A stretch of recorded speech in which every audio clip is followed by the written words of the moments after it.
Get your 24-ounce recorder. So you can knock off your coworker that you've been hollering at all night long. So you gotta end the night with. Well, maybe they're making mimosas. Nah. She kept coming by my workstation talking about she gonna cook me breakfast. Hey, now shout out to the employers. I ain't gonna say Yeah, my we got to get current one of them little job, strips up in although here. there are some of my current that jobs. thing. All right. Hey, everybody don't just have plain coffee. And we are In the back morning. in 4, 3, And we're back, and What's it's the going Lifestyle Night Party. 2. Yeah.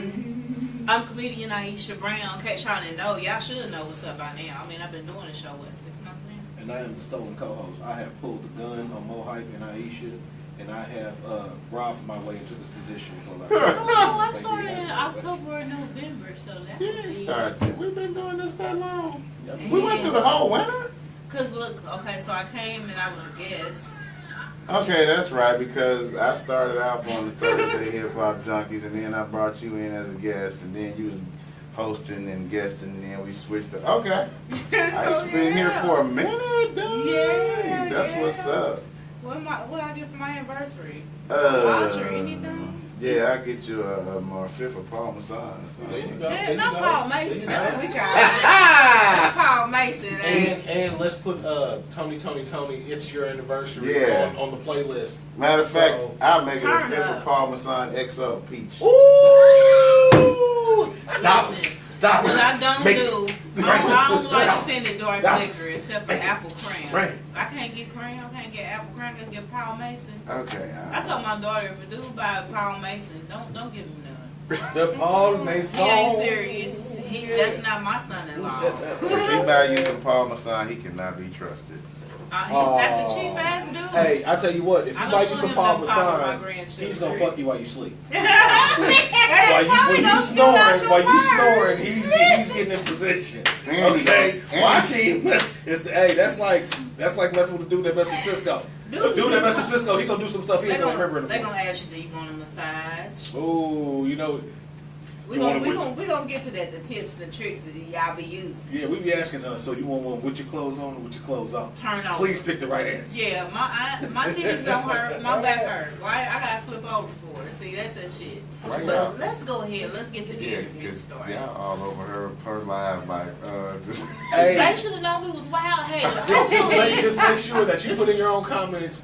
They're not the same. This And we'll is why accept that. We'll take with that. being crazy. We'll We accept was that. crazy back in the That's day. what I'm talking about. We'll We'll accept know that. it later. This Okay, school- yeah. Yeah, we have fights. We'll know it Fights. later. They used to shut the school down, call them bomb That's threats. okay. We from Are you Ripple. serious? That's all right. Like They thought Barber Village, because we was up north, they thought we was bougie. yeah. We about that life. We were about that life. How- We wasn't like addicts was. So, we about that so life. I didn't even like writing that much in school. I was cutting all the time. You wrote a whole book. How did that happen? It didn't happen because I wanted it to happen. It happened because I felt like it needed to happen. So it didn't come just, it pretty much came out the blue. It wasn't something that I just consciously said, well, it's time for me to write a book. It didn't happen that way because I wasn't the English major either. So did you have like maybe a notebook or a diary where you have been keeping notes all along? No. Oh, So, the title of the book is Child of an Addict. So, probably about 3 years ago, I started to see a counselor because of my upbringing. And so, in doing so, the counselor recommended that I journal or that I write to try to get some of those emotions and things out. So, after toying with it, I started to fiddle around with a notebook and a journal, and it kind of just turned into something else.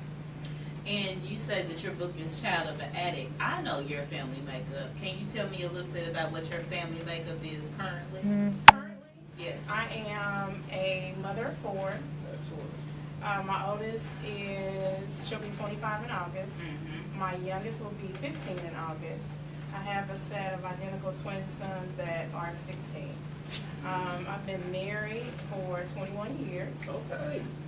I have a grandbaby, that's 2. Okay. And other than that, right now, I'm just at home mother and wife. Okay. So like you have the book Child of the Addict, and I'm sure you said that I read it about it, and you said that it's loosely based on yourself. Absolutely. I don't know if I was a child of an addict. I had parents to use. They smoked and drank every day.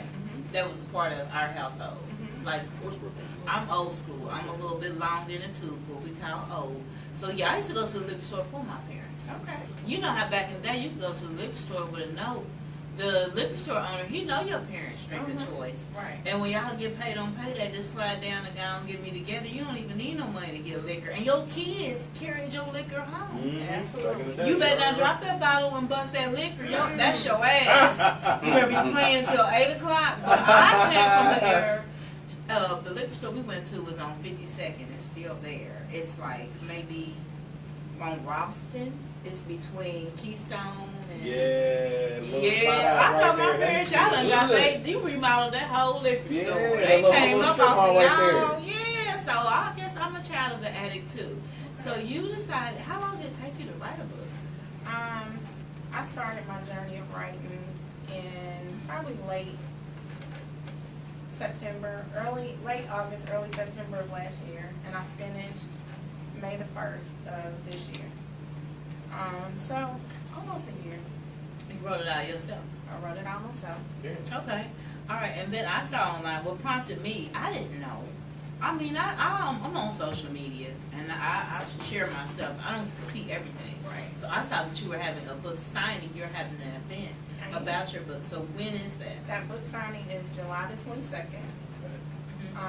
It'll be from 4 to 6 on East 86th Street. The address is 911 East 86th Street. It's the office space, so Okay. it's plenty of room for everybody. You can inbox me or whatnot for more details and information. You guys are welcome to come. I'm gonna be Yeah, there. This might be Cover corrupt. that. Yeah, we have it covered. So the thing about that book is it's very emotional, and I think that you guys are kind of listen to what you were saying. Young men running around with shirts off, doing all kinds of stuff. And we got kids that are dying. They just don't have any guidance, but we don't know why they don't have this guidance. Well, I think we do. But they stopped parenting, and like you say, drugs Right. came in the game. And that's just a subject that people don't like to touch on, but it's Oh, very real. Mhm. It's very real, and it exists in places that we don't tend to look at. Because unfortunately, it's a lot of crime right now, but the age group that's committing the crime is the age group that we birthed. Right. We parented these kids. Absolutely. So, at a certain point, you do bear a certain amount of responsibility. You can raise your kids in a two-parent home. You can take them to church and do all the right things, and they still may commit crimes, but they're less prone to do To so. do so. Yeah. Because Yeah. you tend to do what you see. Mhm. All day long, you tend to do what you see. And so, for me, growing up, my great-grandmother raised me. So she went back generations to get me to raise me. Yeah, because that was your My great-grandmother. great-grandmother, right. So, Do you mind saying, you said child of an addict, what was your parent addicted to? well, there's a few things. I'm sure the gateway started with marijuana, and then it just led to bigger things, because once you get to a certain point, you're still searching for a high that you can't get once you start one drug. So you go to the next one. Because and regular, then and go then to when the you next get to one. the loud, eventually, I know people that smoke loud all the time, and eventually the loud don't get you, so what you gonna do now? Wax? Hey, I figured myself out. Whenever, if Loud ever gets me going too good, I'm gonna smoke Reggie for about 6 months and then go back to Loud. I'm still But on the- Reggie. the I other feel stuff, loud. I can't Rent out by do myself. it. I don't got no But husband I've no always more. heard, because my mother used to tell me when I was a kid. My mother told me a story when her and my father first got together. She met him in New Orleans in a hotel. And she said one of her friends from the military had rolled her up a joint, and she started smoking a joint while waiting for my father in the hotel room.